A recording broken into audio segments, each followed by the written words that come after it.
la Luna, ¿vale? Siempre decimos cuando vamos por ahí a las observaciones que Manuel Jiménez es el lunático del grupo, porque parece que subió, construyó la Luna y bajó aquí a contárnosla.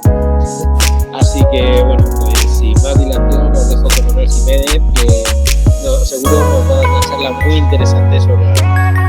Bueno, vale, pues voy a presentar un momentito, por favor. Empezamos. Al principio vamos a hablar un poquito del principio, ¿no? De la formación de la Luna y de la Tierra. Sobre todo los planetas rocosos, como la Tierra, se formaron por acreción de pequeños asteroides, rocas, que estaban en órbita alrededor del Sol y chocaban unas con otras hasta que se iban uniendo trozos cada vez más grandes y formaron así los planetas.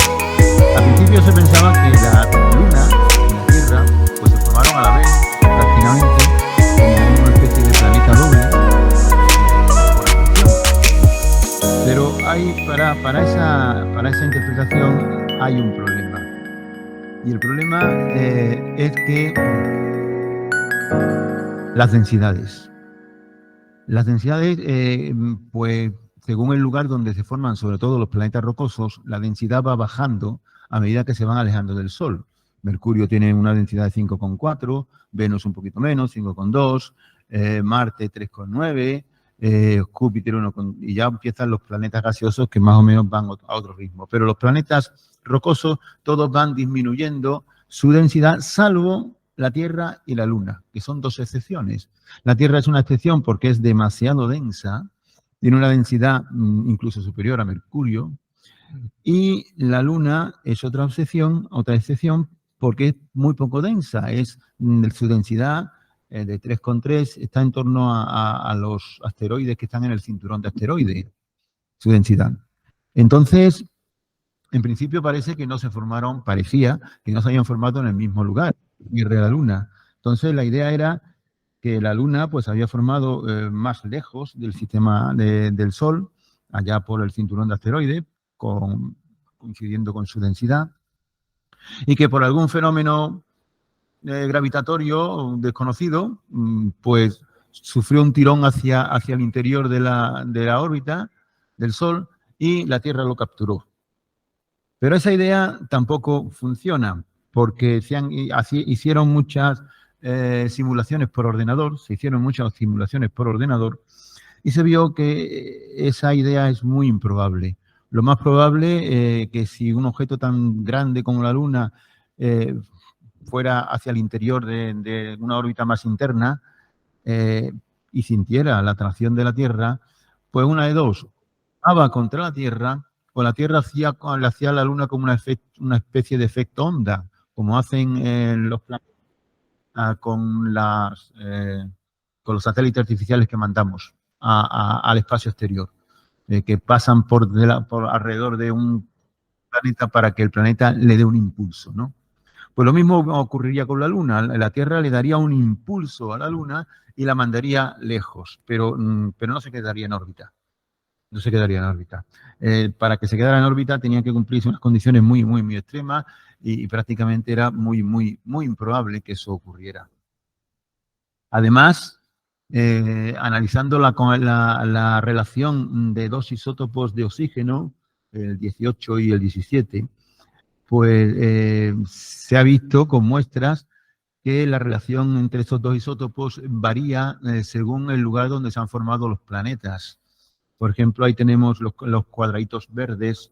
Los cuadraditos estos verdes corresponden a muestras de roca, de pequeños meteoritos que han caído en la Tierra, pero que se sabe que venían de Marte, y pues tienen una distribución distinta, de isótopos distinta, por ejemplo, a la Tierra, que es estos cuadraditos azules.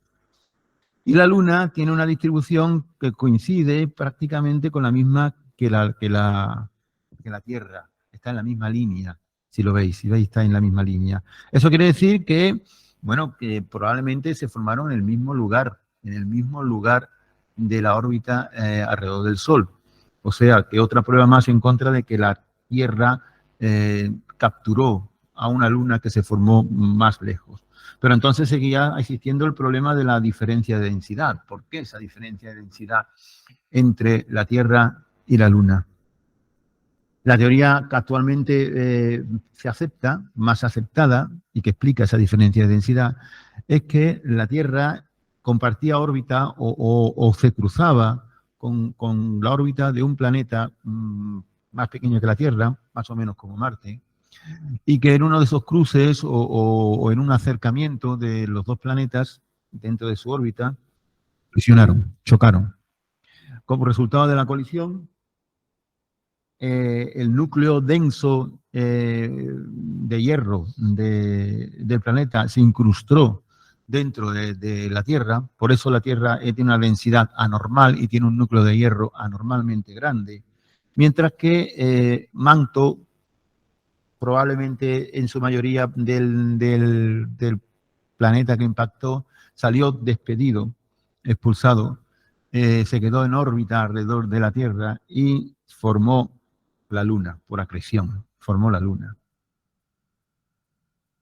Esto planteaba, pero cuando los astronautas trajeron material de la Luna, planteó un problema.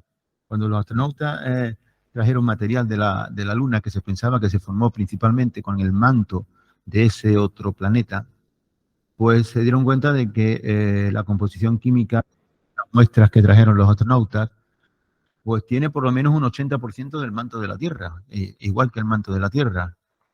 Entonces, parece que la Luna se formó principalmente con el manto no del planeta, sino del manto de la Tierra. Y eso habría que explicarlo.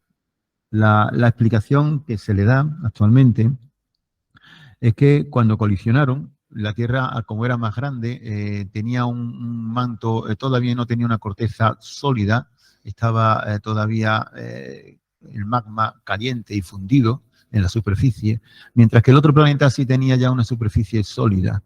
Entonces, en la colisión, lo que salió despedido más lejos, por decirlo así, de la órbita del planeta, pues fue más parte del manto fluido de la Tierra, más que la corteza sólida del planeta. Se distribuyó una especie de anillo alrededor de la Tierra, una especie de anillo de Saturno, de material fundido, Pero el límite de Roche es un límite que dice hasta dónde el material fundido cae de nuevo otra vez por efecto gravitatorio sobre la Tierra y a partir de ese límite ese material permanece en órbita. Entonces, como seguramente el material de la Tierra fue el que salió despedido más rápidamente, llegó más lejos, pues eso explicaría el por qué todo este material que fue el que formó la Luna, este volvió a caer sobre la Tierra, este que superaba el límite de Roche y fue el que formó la Luna, pues era principalmente manto de la Tierra y no de ese otro planeta que colisionó con la Tierra. Y esto explica la diferencia de densidad. La Tierra tiene un núcleo doble de hierro, el suyo y el del planeta, por eso tiene una densidad más alta. Y la Luna, pues prácticamente no tiene núcleo de hierro, porque todo está formado por el manto, y por eso justifica su baja densidad. Bien, al principio de formarse la Tierra y la Luna, pues estaban mucho más cerca que ahora, estaban bastante más cerca. Y entonces las fuerzas de marea eran bastante importantes, eran muy, muy notables las fuerzas de marea. Y las fuerzas de marea lo que tienen tendencia es a frenar la rotación de los dos planetas, de la Luna y de la Tierra. Es una tendencia a frenar la rotación. Como la gravedad de la Tierra era mucho más importante que la de la Luna, pues astronómicamente hablando, poco tiempo, pues la Tierra frenó la rotación de la Luna. Y la Luna, pues desde entonces nos muestra siempre la misma cara, porque tiene sincronizado su movimiento de rotación con su movimiento de traslación. De manera que nos muestra siempre la misma cara, esta cara, que es la que todos conocemos, de la Luna. Bien. Después de formarse la Luna y la Tierra, algunos millones de años después, o algunos centenares de millones de años después, algo pasó más allá de la órbita de Marte, algo pasó que una gran cantidad de asteroides, de roca, cayeron al interior de las órbitas de los planetas internos, la órbita de Mercurio, de la Venus, de la Tierra, de la Luna y de Marte. De manera que hubo un tiempo en el que toda esa zona se quedó muy llena de rocas y fueron cayendo a los distintos planetas. Los distintos planetas fueron recogiendo todo ese material que vino de fuera, no se sabe bien por qué. Y claro, cada impacto de una roca de estas, que algunas de ellas podían tener hasta decenas de kilómetros de, de diámetro, cada impacto a las velocidades tan grandes a las que chocaban, velocidades del orden de decenas de kilómetros por segundo, pues la energía que se liberaba era enorme y se producían grandes cuencas de impacto, grandes agujeros, ¿no? Tanto en la Tierra como en la Luna. Eso ocurrió, como digo, hace unos 3.000 o 3.000 y pico de millones de años, casi 4.000 millones de años. Cuando ya los planetas barrieron toda su órbita y más o menos se quedaron limpitas, pues ya ese intenso bombardeo se frenó. En la Tierra, las huellas de ese bombardeo, esos cráteres que seguramente se formaron, pues han desaparecido. En estos 3.000 millones de años han desaparecido porque la Tierra tiene un sistema muy bueno de lavado de cara, con todos los procesos erosivos que tienen, la tectónica de placas, la atmósfera con su viento, la lluvia, todo eso hace que todos los cráteres que se formaron al principio prácticamente hayan desaparecido. Pero en la Luna no. En la Luna los fenómenos erosivos que hay en la Luna actúan muy lentamente, no hay atmósfera en la Luna, no hay tectónica de placas, no hay volcanes. Entonces, los fenómenos erosivos que hay en la Luna, que sí los hay, pero actúan muy lentamente y en muy pequeña escala, pues no han sido suficientes para borrar esas cicatrices de los impactos que tuvieron lugar hace más de 3.000 millones de años. De manera que la Luna se llenó de cráteres entera, se llenó entera de cráteres, se saturó de cráteres. Aquí tenemos una zona, por ejemplo, donde está prácticamente saturada de cráteres. Pero la Luna no presenta ese aspecto. La Luna no la tenemos, la cara que vemos de la Luna, no, hay zonas que no están saturadas de cráteres. Hay zonas que son llanuras, que tienen muy poquitos cráteres, y ya lo sabéis, son las zonas que se llaman los mares de la Luna. ¿Cómo se formaron esas zonas? Pues esas zonas se formaron por aforamiento de lava del interior de la Luna. Todo el material que cayó en la Tierra y en la Luna al principio de la formación del sistema solar, todas esas rocas, pues contenían mucho material radiactivo. Antes en la nube de escombros de la que se formaron los planetas, pues había muchísimo material radiactivo. Ahora hay mucho menos, porque evidentemente el material radiactivo se ha transmutado en elementos no radiactivos y se ha perdido todo ese material radiactivo. Pero antes había mucho material radiactivo. Y este material radiactivo, pues claro, en su proceso de radiactividad, de desintegración, pues emitía calor. Entonces, el interior de la Luna, ese magma que había al principio, en vez de enfriarse, se fue calentando lentamente, se fue calentando más y más. Y la presión interna del magma y de los gases, pues iba en aumento. Hasta el punto en el que, pues en algún punto, en el punto más débil de la corteza, rompía la corteza y el magma aforaba la superficie.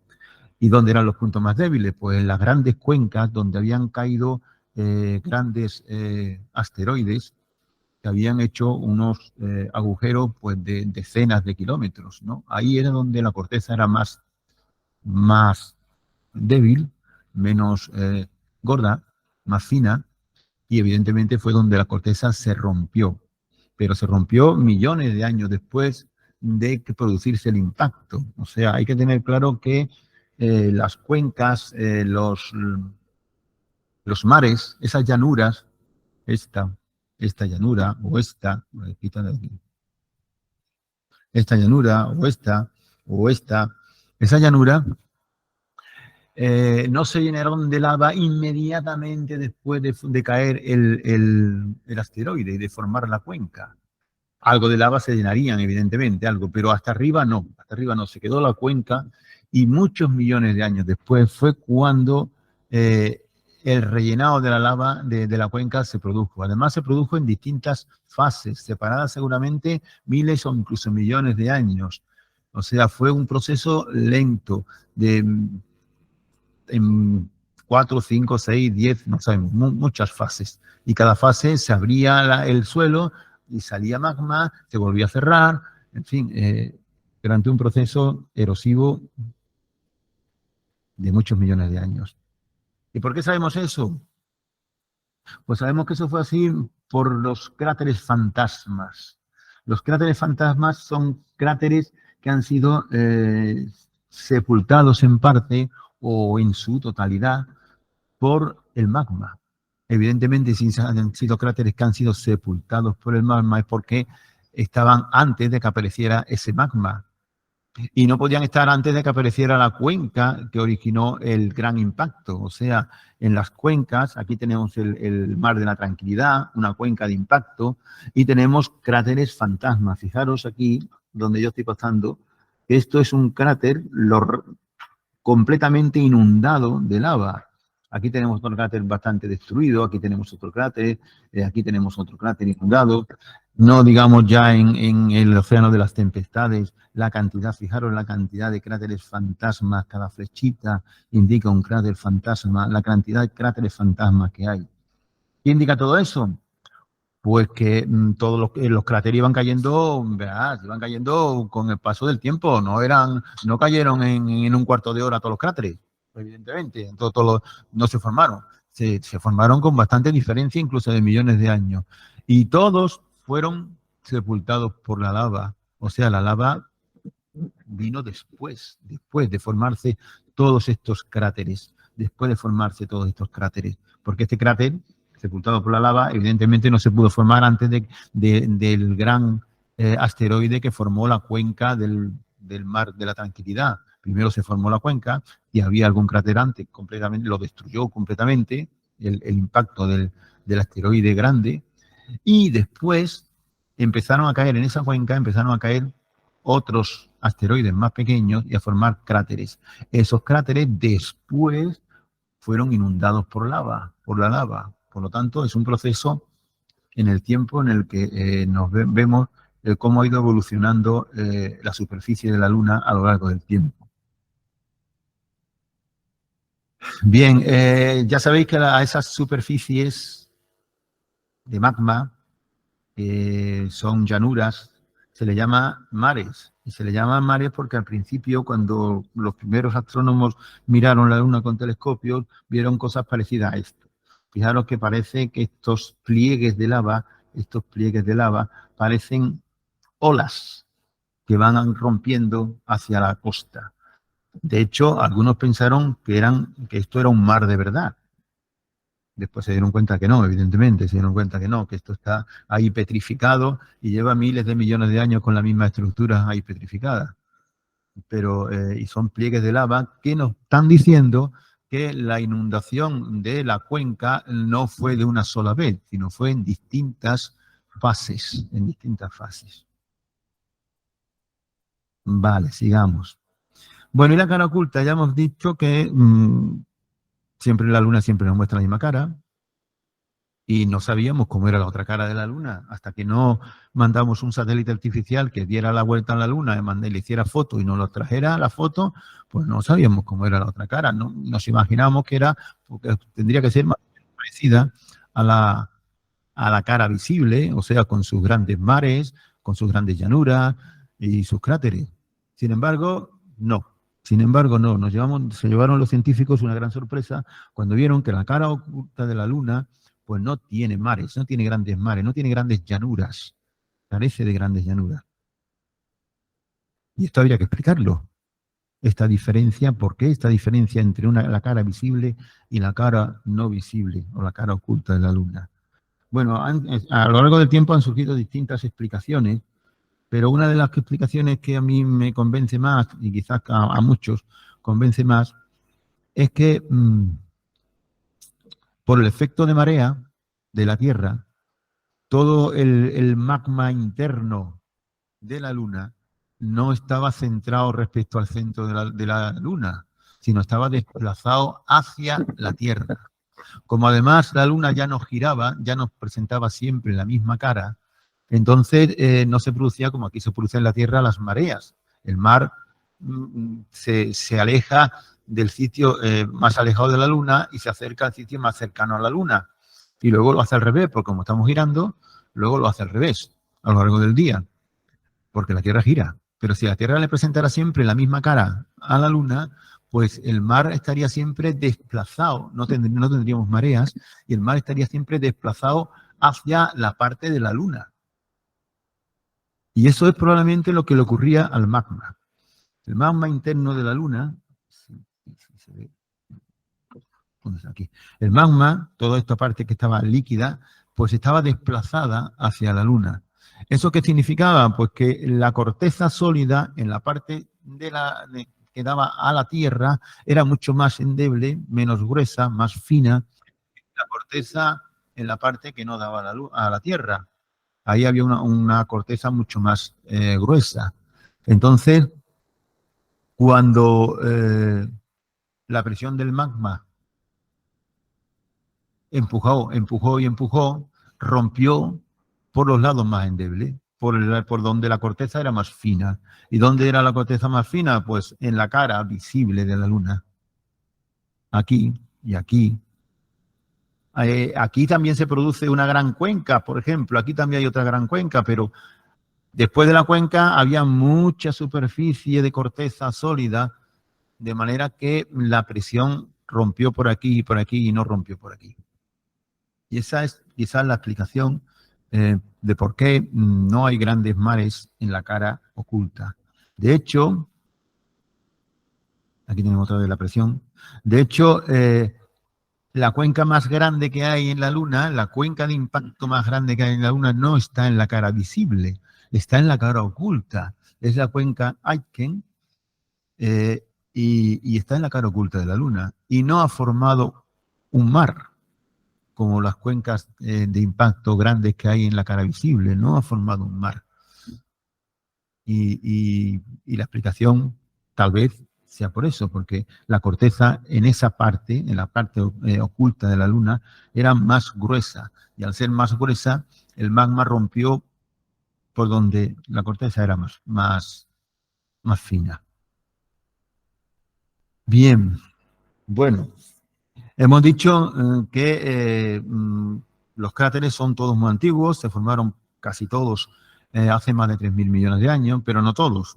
Hay algunos que son relativamente jóvenes y todavía pues no estamos a salvo de que en la Luna o en la Tierra caiga un gran asteroide. No estamos a salvo. Ya sabéis que solo hace 60 millones de años en la Tierra cayó un asteroide que fue el responsable de la extinción de más del 80% de la especie.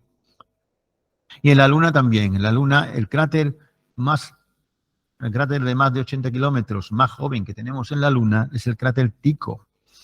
Este de aquí, el cráter Tycho, que se ha podido medir su edad bastante bien porque el cráter, al formarse el cráter, pues eyectó mucho material cristalizado, mucho material estilo como los volcanes, mucho material cristalizado no vitrio, y esas eyecciones llegaron muy lejos. Llegaron hasta algunos de los sitios donde los astronautas se posaron y recogieron muestras de esas eyecciones de Tycho y se las trajeron a la Tierra y pudimos medir por el porcentaje de distintos isótopos radiactivos, pudimos medir la edad con cierta precisión y se ha medido en 110 millones la edad de la formación del cráter Tycho, o sea que es bastante joven. Bueno, vamos a hablar ahora de los procesos que he dicho antes que los hay, de los procesos erosivos en la Luna, que los hay. Hay procesos erosivos en la Luna, aunque son muy lentos y son de una muy provocan cambios muy lentos, ¿no? El primer proceso erosivo que hay en la Luna son los cambios de temperatura. La Luna, como gira muy lentamente, tiene su día, dura lo mismo que el mes suyo, o sea, que lo que tarda en girar alrededor de la Tierra, su día dura 29 días y medio, pues nos encontramos con que en un punto de la Luna, durante 2 semanas está dando el sol y a las 2 semanas siguientes está oscuro. O sea, el día y la noche en la Luna duran 2 semanas, 14 días y medio, duran el día y la noche, no duran horas, sino duran días. Pues claro, tanto tiempo dando el sol o tanto tiempo no dando el sol, además sin una atmósfera que distribuya la temperatura a lo largo de todo el planeta, pues las rocas se calientan mucho y se enfrían mucho. Y entonces la temperatura varía desde 132 grados, o puede llegar a alcanzar la superficie de la Luna cuando está dándole el sol, hasta más de 100 grados bajo cero cuando no le está dando el sol. O sea, son unos cambios de temperatura muy bruscos, más de 200 grados de diferencia de temperatura la que sufre la roca. Esa diferencia de temperatura sabemos que la temperatura lo que hace es dilatar los cuerpos y encogerlos. Entonces, los sólidos, las piedras, la superficie de la Luna se estira, se dilata, se encoge, se dilata, y ese proceso de dilatación y encogimiento rompe la roca, la tritura. Va triturando, lentamente va triturando, va produciendo grietas en la roca y va rompiendo la roca muy lentamente, pero es un proceso que está ahí. Otro agente erosivo en la Luna son los pequeños meteoritos que caen continuamente en la superficie de la Luna. Aquí en la Tierra tenemos la atmósfera y todas las estrellas fugaces que vemos, pues casi ninguna llega a la superficie. Casi todas, pues son quemadas y evaporadas en la superficie, en la atmósfera, y no llega material al suelo. Pero en la Luna no hay atmósfera, entonces todas las pequeñas rocas, desde el tamaño de un garbanzo a tamaño de una bola de tenis o tamaño de medio metro, todas las rocas llegan a la superficie de la Luna, todas. Por lo tanto, impactan a una velocidad 10 veces más que una bala, por ejemplo. Pues si una bala es capaz de producir daños en una pared cuando lo dispara, pues no digamos una roca tan grande como una bala o más, a una velocidad 10 veces mayor, pues produce también daños en la roca de la superficie cuando impacta. Y también desgrana la roca, también la tritura. De hecho, en la Luna tenemos está cubierta por un polvo, una especie de playa, ¿no? Tenemos en la Luna una especie de playa que cubre toda la superficie de la Luna, de roquitas desintegradas, roquitas hechas trizas, que se llama regolito. Pero a diferencia de las playas nuestras, nuestras playas son siempre granitos muy redonditos, porque están erosionados por el agua y por el viento, y entonces están siempre redondeados. Son granitos muy redondeados y podemos andar por la arenita sin que nos pinche. Aquí no, en la Luna no. En la Luna no va a haber ni agua, ni vientos, nada que erosione. Los trocitos de roca son trocitos que se han roto y son angulosos, tienen sus filos, tienen filos cortantes, porque son roca cristalina que ha sido rota por impactos de asteroides o por la dilatación. Entonces, no podríamos andar descalzos por el regolito, no podríamos andar descalzos porque nos cortaríamos, el regolito nos cortaría. Está lleno de filos cortantes, el regolito. Ese era un problema para los trajes de los astronautas. Bueno, sigamos. Por último, otro proceso erosivo en la Luna es el viento solar. El viento solar, que sabéis que está formado por partículas ionizadas y ionizantes, partículas ionizadas, protones o partículas alfa o electrones, partículas cargadas eléctricamente, que impactan sobre las rocas, sobre el suelo, que penetran en la estructura cristalina de la roca y pues la desestabilizan. Como están cargadas eléctricamente, pues ese ion rompe enlaces y lo que hace es pues romper la estructura cristalina de la roca. La rompe y produce orificios, produce deformaciones, produce lo que produce es un oscurecimiento de la roca, porque la roca ya no es tan fina, ya su poder de reflejar luz, no como si fuera un espejo, lo pierde y entonces se vuelve más oscura. De hecho, los rayos, estos rayos que nosotros vemos en algunos cráteres, aquí tenemos a Copérnico con todos sus rayos, estos rayos, a medida que el cráter va envejeciendo, a medida que van pasando los millones de años, todos estos rayos se van oscureciendo por efecto del viento solar, se van oscureciendo. De manera que una forma de estimar si un cráter es joven o es viejo es si presenta rayos o no presenta rayos. Este cráter, por ejemplo, es relativamente joven, a veces lo pierdo, es relativamente joven, este también, porque vemos una cantidad de rayos, pero hay otros cráteres que son más viejos y no presentan esos rayos. Porque no es que no se formaran en su momento, se formaron, pero ya la erosión, el viento solar le ha dado el mismo color que el mar sobre el que están, entonces no se notan. Bien. Bueno, la Luna sigue alejándose. Hemos dicho que la Luna al principio estaba mucho más cerca de la Tierra y que se ha ido alejando y sigue alejándose. Sigue alejándose porque la Tierra sigue perdiendo velocidad angular. La Tierra sigue frenándose. La Luna sigue frenando a la Tierra. La Tierra al principio, pues los días duraban en 8 o 10 horas, solo.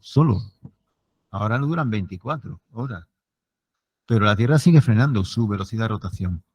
Va perdiendo energía, va perdiendo momento angular.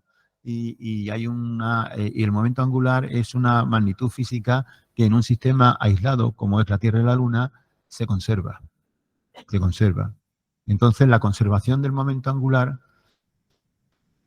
si la Tierra está perdiendo un momento angular, se la tiene que transmitir a la Luna. La Luna tiene que estar ganando el momento angular que está perdiendo la Tierra. ¿Y cómo gana la Luna un momento angular? Pues como el momento angular es, por un lado, la velocidad, pero por otro lado, el radio de giro, pues la Luna lo que está haciendo es aumentando su radio de giro para así aumentar el momento angular y compensar la pérdida de momento angular por la la frenada de rotación de la Tierra.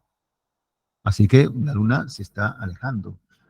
Cada vez más lentamente, cada vez al principio se empezó a alejar muy rápidamente, pero ahora se va alejando cada vez más rápidamente porque las fuerzas de marea cada vez son menores. Al estar la Luna más lejos, las fuerzas de marea son cada vez menores. Entonces, la Tierra se va frenando cada vez más lentamente, va perdiendo cada vez más lentamente momento angular y entonces la Luna se va alejando cada vez más lentamente. Pero todavía se aleja a razón de 3,8 centímetros cada año. No, nunca la perderemos. Te podemos estar tranquilos que nunca perderemos a la Luna porque se está alejando tan lentamente y seguirá alejándose todavía más lentamente, de manera que el Sol no nos achicharrará a la Luna y a la Tierra cuando se convierta en gigante roja y todavía la Luna estará girando alrededor de nosotros. Bueno, ahora viene una segunda parte. Hasta aquí os he hablado de la Luna, las características físicas de la Luna, de cómo se formó, de cómo es, de cómo no es. Pero en la presentación de la charla, no sé si lo habéis visto, también hay una frase que dice, ¿qué sería de nosotros sin la Luna? Y ahí es donde vamos a insistir ahora. Vamos a hacer una segunda parte en la que vamos a ver, bueno, y la Luna, cómo ha influido, no ya en la Tierra, no ya en la rotación de la Tierra o en las mareas, no ya en los entes físicos de la Tierra, sino en los entes biológicos de la Tierra. Cómo la Luna ha influido en la vida dentro de nuestro planeta. Y vamos a ver cómo ha influido la Luna en la vida dentro de nuestro planeta. Para empezar, los científicos están convencidos de que la vida surgió en las marismas. Antes, cuando la Tierra y la Luna estaban mucho más cerca, pues las mareas eran mucho más grandes y había grandes superficies de la Tierra que estaban siempre cubiertas por un agua poco profunda. Variaba la profundidad, varios metros, según la marea alta, según la marea baja, pero siempre era una gran superficie, una marisma, lo que conocemos como marisma, una gran superficie que casi siempre tenía agua, o siempre tenía agua, poca o mucha, pero siempre tenía agua. Y además ese agua estaba un poco independizada de las corrientes del clima, del frío y de cálidas del mar, ¿no? Era un poco, estaba ahí estancada, ¿no? Un poquito. Y entonces mantenía siempre una temperatura ideal para desarrollar la vida. Y se cree que fue ahí donde comenzó la vida, en esas marismas, en esas aguas poco profundas. Esto que veis aquí, esta foto, estos son estromatolitos, que son los restos calcáreos de antiguas formas de vida, de las formas de vida más primitivas que se conocen. Estaban ahí, en las marismas. Así que si la Luna, para empezar, si la Luna no hubiera estado, las mareas no hubiera habido mareas, y yo no digo que no hubiera surgido la vida, no, pero que hubiera tenido más problemas para surgir, sí, evidentemente, sí. Pero vamos a seguir. Sabemos que la Tierra está inclinado, el eje de rotación de la Tierra está inclinado con respecto del eje del polo norte, unos 23 grados y medio, y que eso es lo que origina las estaciones del año, el verano y el invierno, eso ya lo sabemos. Pero ese eje no está siempre a la misma, como ya Manolo nos explicó hace algunas semanas en una estupenda charla, nos explicó. Ese eje no está siempre a la misma distancia del eje polar. Ese eje varía, su distancia angular respecto del eje polar varía. Pero no varía mucho, varía unos 2,5 grados. Varía desde, en 40.000 años, tiene una variación cíclica que va desde los 22 hasta los 24,5 grados aproximadamente. No varía mucho. Pero no varía mucho porque está la Luna. Porque si la Luna no estuviera, entonces el eje de rotación de la Tierra oscilaría muchísimo más. La Luna estabiliza el eje de rotación de la Tierra. La atracción gravitatoria de la Luna estabiliza el eje de rotación de la Tierra. De manera que el eje de rotación de la Tierra estaría bamboleándose y formando en 40.000 años, pasaría de tener prácticamente coincidir con el Polo Norte a estar a 45 o 50 grados del Polo Norte. ¿Eso qué provocaría? Eso provocaría pues unos cambios en el clima, en las distintas zonas de la Tierra. El clima sería muy cambiante. El clima, lo mismo podríamos tener pues varios siglos de un clima cálido, pero luego viene un frío, nos llevamos varios siglos con un clima frío, después un clima lluvioso, después un clima seco, en fin, el clima cambiaría muchísimo. Y eso dificultaría en gran medida la adaptación de las distintas especies al clima y la evolución biológica. O sea, la vida se encontraría con muchísimos problemas. No digo que no saliera adelante, porque la vida es fantástica y es capaz de adaptarse a todo. Probablemente sí, saldría adelante, pero evidentemente le habría costado muchísimo más trabajo y no tendríamos la variedad de seres vivos que tenemos hoy en día. Más aún, después de una catástrofe como la que ocurrió hace 60 millones de años, en la que la gran mayoría de las especies desaparecieron, la vida en la Tierra se restauró relativamente rápido. Relativamente rápido. En pocos millones de años otra vez teníamos mucha diversidad de especies, otra vez teníamos...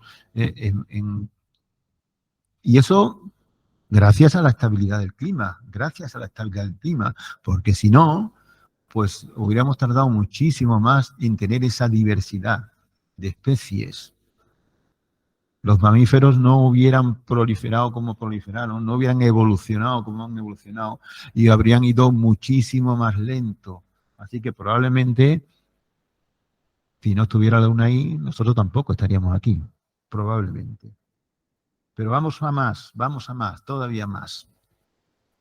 Sabemos que la Tierra tiene un campo magnético que nos libra de la dañina radiación cósmica. La radiación cósmica, pues si no tuviera, la Tierra no tuviera un campo magnético, entraría de lleno, llegaría a la superficie, destrozaría la atmósfera, la rompería, las moléculas las rompería, nos destrozaría toda la vida, todos los seres vivos, las células, así, lo destrozaría todo. Sería, sin ese campo magnético, la vida sería prácticamente imposible en la superficie de nuestro planeta. ¿Y por qué tiene la Tierra ese campo magnético? Pues la Tierra tiene ese campo magnético porque en su interior tenemos el núcleo externo, a ver si esto ya está aquí, el núcleo externo está fundido. Es una especie de dinamo, está fundido, ¿no? Y genera un campo intenso, magnético intenso. Si estuviera sólido, también originaría un campo magnético, porque la Tierra está girando, también originaría un campo magnético, pero no tan intenso, sería mucho más débil. Y entonces los rayos cósmicos, el viento solar, llegaría a la superficie en bastante proporción, porque el campo sería mucho más pequeño. Y hay quien piensa que la Tierra tiene ese núcleo externo líquido que genera ese campo magnético que es nuestra salvación, precisamente gracias a la Luna. Porque si no existiera la Luna, la Tierra, ese hierro líquido, ese núcleo externo líquido, se habría enfriado ya y se habría convertido en sólido. No se enfría por los efectos de marea de la Luna. El efecto de marea de la Luna mueve a ese magma líquido, lo mueve, y ese movimiento provoca fricción, y esa fricción provoca calor. Y ese calor está impidiendo que ese magma líquido del núcleo interno de nuestra Tierra se solidifique, se mantenga líquido. Y el campo magnético se mantenga gracias a ello. La mayoría de los científicos piensan que si no tuviéramos Luna, la Tierra habría perdido ya gran parte de su campo magnético hace muchos millones de años, centenares de millones de años, tal vez 1.000 millones de años. Y si la Tierra hubiera perdido su campo magnético, pues le hubiera ocurrido lo mismo que a Marte. Aquí tenemos una imagen de Marte en la que sabemos ya de antemano, ya lo sabemos, que Marte tuvo agua. Hace más de 3.000 millones de años Marte tuvo agua líquida en su superficie. Ya lo sabemos. Entonces, aquí tenemos una idea de cómo podría haber sido Marte hace 3.000 millones de años, con sus océanos, su agua líquida, muy parecido a la Tierra, muy parecido a la Tierra. Pero, ¿qué ha pasado que Marte ahora es así, completamente seco, sin agua, sin vida? Pues lo que ha pasado es que Marte, de alguna manera, perdió su campo magnético. Marte perdió su campo magnético. Al perder su campo magnético, la radiación cósmica, los rayos provenientes del Sol, el viento solar, rompió las moléculas de la atmósfera. Al no haber atmósfera, el agua se evaporó, porque no sé si sabéis que el estado líquido es un estado metaestable, no es un estado estable. El estado líquido es estable mientras se le mantenga a una presión determinada. Si le quitamos presión, si no hay presión, en el vacío, donde no hay presión, no hay líquidos, no hay líquidos. El líquido se evapora. El líquido se evapora. Entonces hay sólidos y gases, pero líquidos no hay. El que en nuestra Tierra haya líquido es gracias a la atmósfera que tenemos, que presiona de alguna manera al agua e impide que se evapore.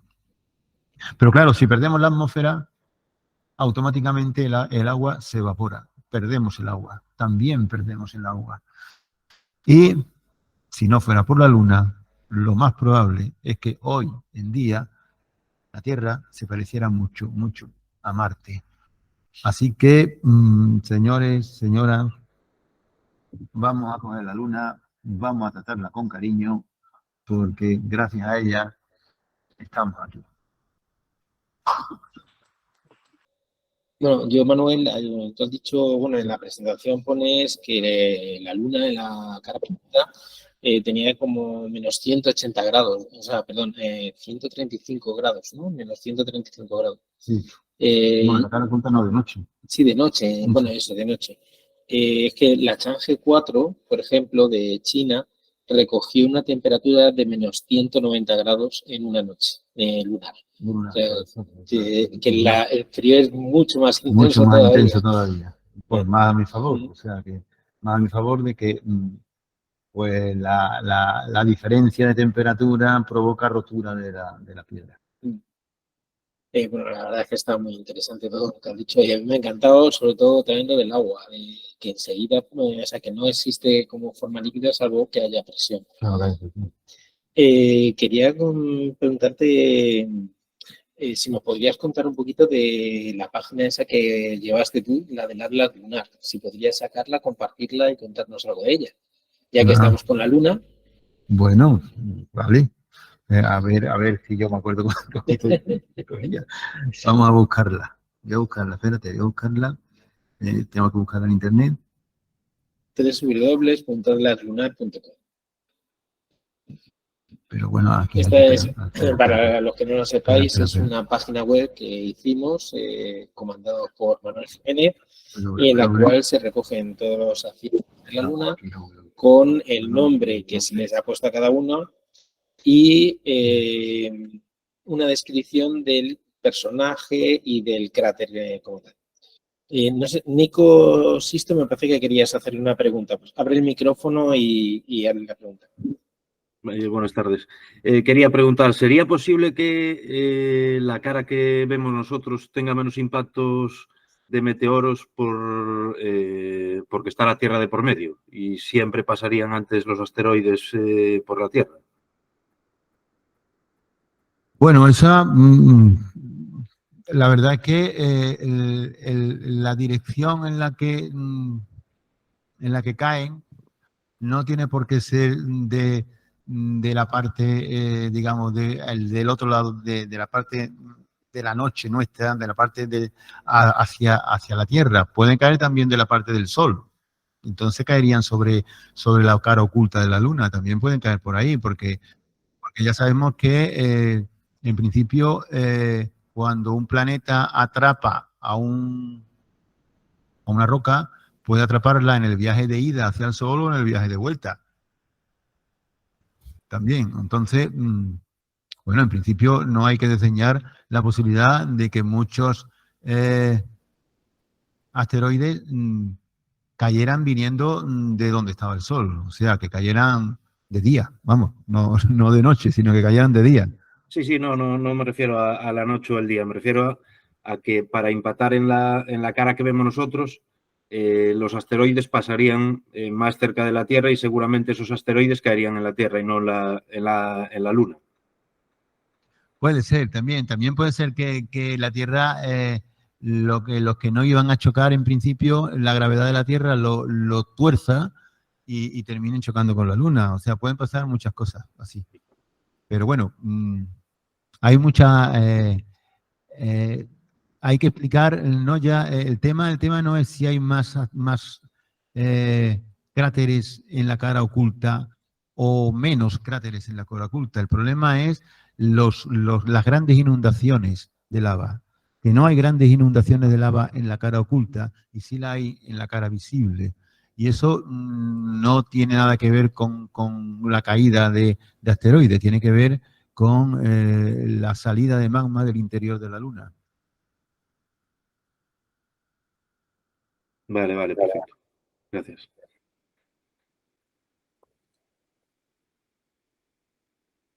Bueno, no sé si alguien más quería hacer una pregunta. Bueno, ¿tienes ya la página?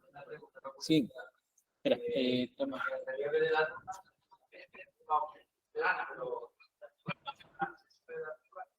¿Perdón? Sí. Vamos, me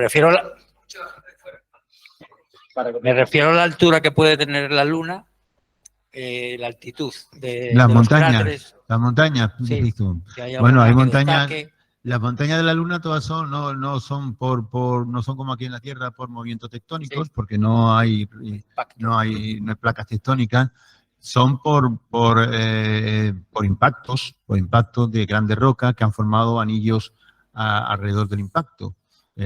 Como pasa cuando tiramos una piedra al agua, se forma una onda que se va extendiendo, vale, pues esa onda era una onda de magma. Pero como era magma, pues solidificaba muy rápidamente y se quedaba, es como si le hiciéramos una foto, tiráramos una piedra al agua y le hiciéramos una foto.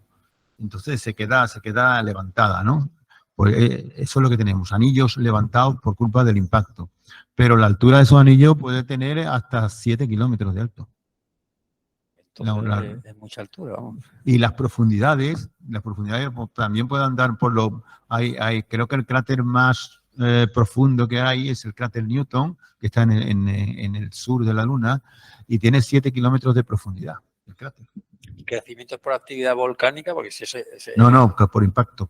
Sí, pero me refiero en la actividad volcánica que usted hablaba en la parte anterior, donde había actividad volcánica, porque ahí sí hubo acumulación de magma que se tapaba. Los huecos se tapaban sí, se tapaban pero no ha habido acumulación de magma como para formar una montaña. No, porque el magma era muy fluido. El magma basáltico, tenemos dos tipos de magma. El basáltico y el magma anortosítico, el magma de silicatos, ¿no? El magma de silicio. El magma de silicio fluye con mucha dificultad. Entonces se apegotona y forma el monte, ¿no? Pero el magma basáltico es muy fluido y se extiende. Se extiende. Y no llega a formar, exactamente. Muchas gracias.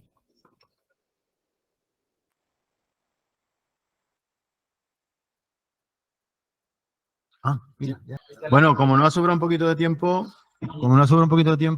ya ha dicho Vicente que os hable un poquito del Atlas lunar. El Atlas lunar fue una idea que tuvimos de hacer un Atlas, pero la idea no era hacer un Atlas al estilo de los Atlas que hay ya. Teníamos que... Coque levanta la mano, no sé si quiere hacer una pregunta. ¿Que te haga la pregunta? Sí, que haga la pregunta, claro, por supuesto. Abre el micrófono y interviene. Venga. Ya tu pregunta, Coque. A ver, la pregunta. Hola, buenas tardes a todos. Mira, mi pregunta es, ¿cuánto agua hay en la Luna? Supongo que, claro, en estado sólido, pero ¿cuánto agua hay? Que se sepa. Pues no se sabe, ese es el problema, que no se sabe.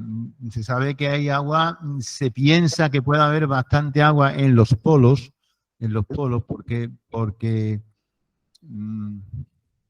en la zona intermedia le da el sol y entonces pues se evapora. Y se piensa que mezclada con el regolito en estado sólido, puede haber bastante agua en los polos, pero ¿cuánta? Pues no se sabe. Por eso se va a mandar, el próximo viaje que está preparando Estados Unidos para mandar gente a la Luna, es precisamente al Polo Sur, pues entre ellas para ver cuánta agua hay. Entiendo. Nada. Me suponía que era así. Muchas gracias, Manolo. Sois riqueza. Bien, pues muchas gracias, Coque. Manolo, sigue presentando. Vale, pues nada, yo lo que estaba hablando de la Luna es que la idea no era hacer un Atlas lunar al uso, como los hay, porque no podemos competir con profesionales y con telescopios profesionales. Era hacer algo nuestro, aunque fuera más más malo, pero hacerlo nuestro y darle un toque de originalidad. Entonces, las fotos son todas fotos mías. Yo dije que podía aportar todo el que quisiera fotos, podía aportar, pero al final nada más que he aportado yo, bueno, son fotos mías.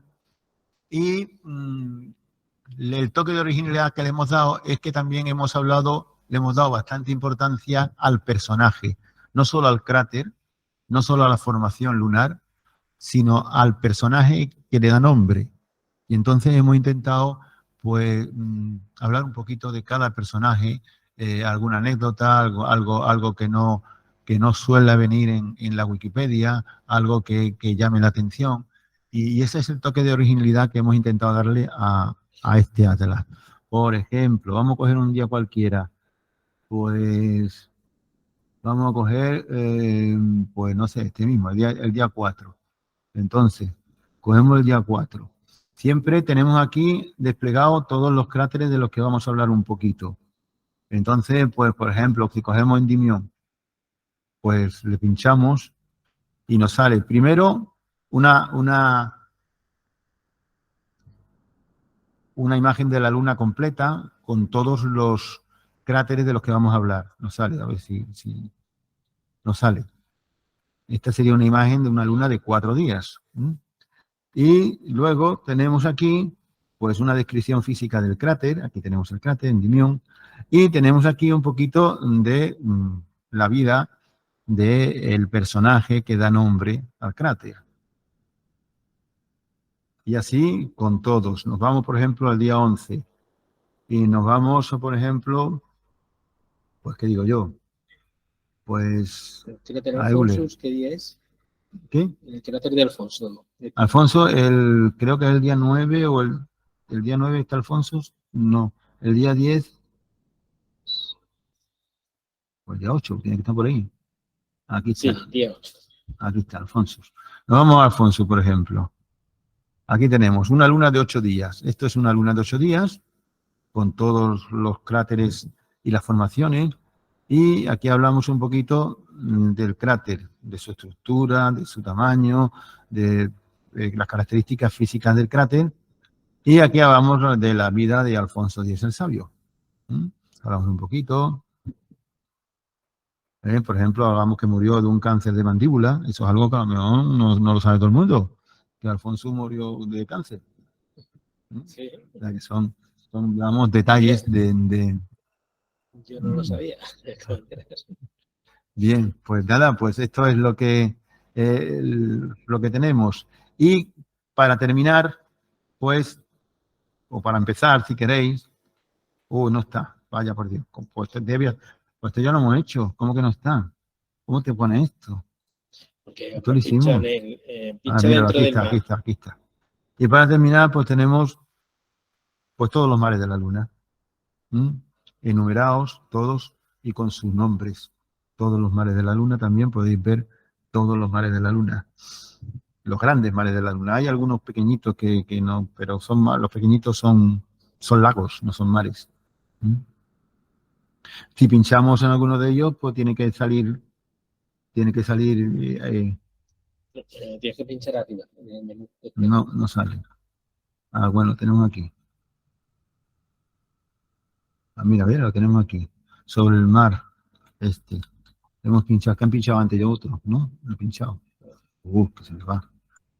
Tienes que subir arriba. ¿Lo estás moviendo tú o lo estoy moviendo yo? Ahí.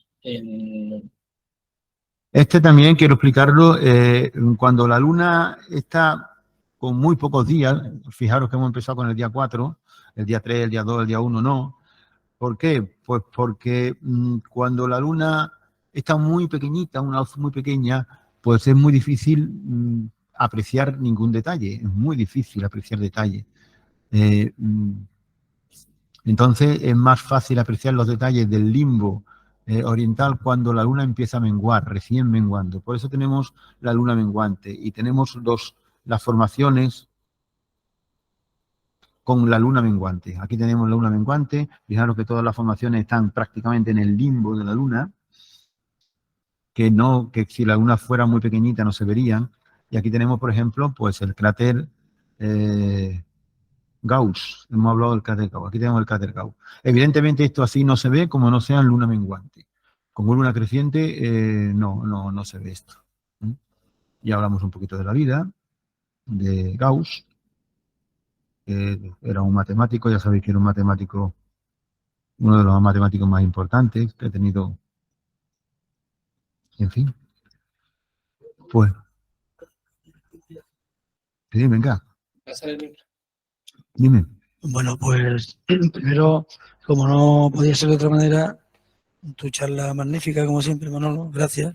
Gracias. Y luego quería decirte una cosa, llevamos como 20 años, más de 20 años viviendo en máquinas que hemos colocado ahí en el espacio y ahí estamos viviendo, ¿no?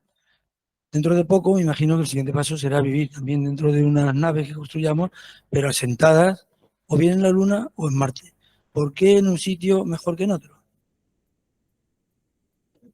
¿O dónde crees tú que se hará primero? Hombre, vamos a ver, para crear condiciones favorables a la vida, yo creo que Marte es mejor que la Luna. El problema de Marte es que está más lejos que la Luna. Es el problema de Marte, que está más lejos que la Luna. Pero para crear condiciones favorables para la vida, yo creo que Marte es mejor que la Luna. Porque aunque tenga poca atmósfera, algo de atmósfera tiene Marte, la Luna no.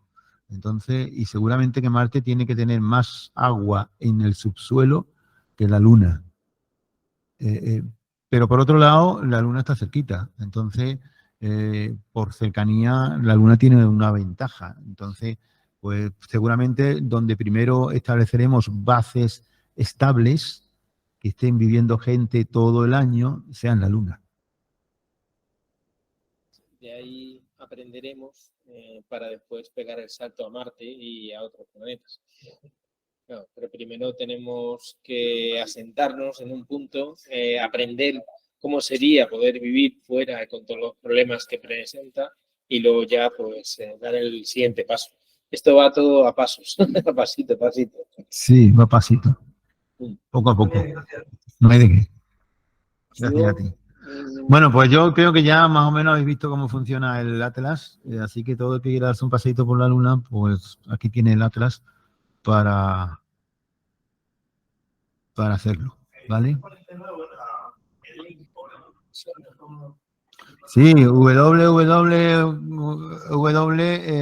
mapas lunar. Atlas. Atlas, eso, Atlas lunar, aquí. ¿Dónde? En el chat. ¿Sí? ¿Qué? Ah, mira ahí. Mapa. No, mapa no, Atlas lunar. Atlas. No, Atlas lunar. Bueno, la verdad es que es Atlas lunar. A ver, eso me toca a mí hablar un poquito. Venga, porque de informática todavía nos quedan algunas cosas que hacerle aquí al mapa. Por ejemplo, el Atlas lunar, que es adaptarlo, por ejemplo, para móviles, eliminar esta redirección que tiene a donde se creó el mapa, el Atlas, etcétera, que aún nos queda un poquito de trabajo a la gente de informática de Astromares para que quede bien, ¿vale? Pero sí es que se vaya conociendo el Atlas y si pones simplemente www.atlaslunar.com vas a entrar sin ningún problema, ¿vale? Te va a llegar. ¿Vale? Me parece que Carlos tenía la mano levantada también hace un momento. Carlos, abre el micro y... Ya está abierto. ¿Me oís, no? Sí, perfectamente. Explica, Manolo, que lo explicaste tú en el programa de radio, cómo van a hacer más o menos para crear las casas en la Luna. ¿Y cómo se va a hacer para adaptarse a la Luna, adaptarnos a la Luna? Sí, si puedes explicarlo. Pues verás, yo tampoco lo tengo excesivamente claro, pero supongo que lo primero que hay que hacer es conseguir un sitio donde estemos refugiados del viento solar. Entonces, o lo hacemos artificialmente o lo utilizamos naturalmente. Naturalmente hay en la Luna tubos lábicos que se sabe que en algún lado se han hundido, pero que van corriendo por debajo de la Luna. Entonces, el aprovechar uno de esos tubos lábicos para dentro, en el subsuelo lunar, establecer una base, pues sería una solución para librarnos de la radiación cósmica. O bien construimos una casa allí. Pero claro, construir allí tiene el problema de que el material de construcción no lo podemos llevar de aquí porque sería muy caro, sería carísimo. O sea, llevarnos ladrillos para allá sería carísimo. Entonces, los ladrillos hay que fabricarlos allí. Allí hay que fabricar los ladrillos y allí hay que fabricar el cemento y allí hay que fabricarlo todo con el material que hay en la Luna. O sea, tendríamos que empezar a explotar el material de la Luna para fabricar una casa con el material lunar. O sea, con el regolito y con el material que hay allí. El problema es quién construye la casa. ¿Quién construye la casa? Porque mientras se construye la casa y no se construya, estamos expuestos a la radiación solar. ¿Quién construye la casa? Se habla de mandar robots que sean los que construyen la casa, robots. Y luego llega el hombre y se mete dentro de la casita y ya está libre de la radiación. Pero todo eso son especulaciones. Todavía la verdad es que hay proyectos. La NASA está premiando proyectos precisamente de eso, de cómo conseguir colonizar o establecer una colonia en la Luna. Y hay proyectos por ahí de gente que están haciendo sus proyectos y la NASA pues premiará el más viable. Perdón, Muchas gracias. Estaba buscando, respecto a lo que has dicho, estaba buscando, por ejemplo, un vídeo que hay de la Agencia Espacial Europea sobre un proyecto que tenía. Bueno, como dices, se están manejando muchos y uno es, por ejemplo, hacer ladrillos de regolito, ¿vale? Para las construcciones. Otro, por ejemplo, es enviar robots con impresoras de 3D que van creando, se envía como un balón inflable, ¿vale? Que se hincha y entonces lo van tapando con regolito y van creando con esa